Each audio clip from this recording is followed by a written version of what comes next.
যোগ বিয়োগের ক্ষেত্রে দেখ এটা ভালো করে, যোগ বিয়োগের সময়, ঠিক আছে, যোগ বিয়োগের সময় প্লাসে প্লাসে প্লাস, প্লাস মাইনাস থাকলে বড়র চিহ্নটা বসে যাবে, বড়র চিহ্ন বসে যাবে, দিয়ে বড় থেকে ছোট ছোট বিয়োগ, ঠিক আছে।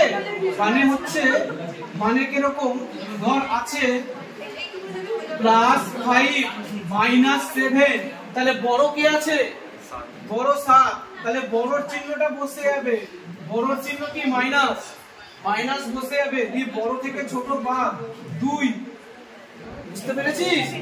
আবার যদি মাইনাস মাইনাস থাকে তখন কি হবে, চিহ্নটি বসে গিয়ে,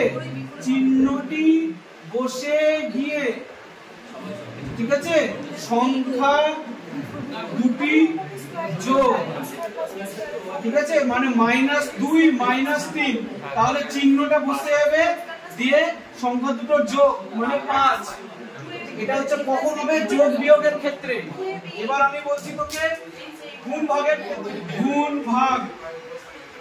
ভাগের ক্ষেত্রে প্লাস প্লাসে প্লাস, প্লাসে মাইনাসে মাইনাস, মাইনাসে মাইনাসে প্লাস, ঠিক আছে।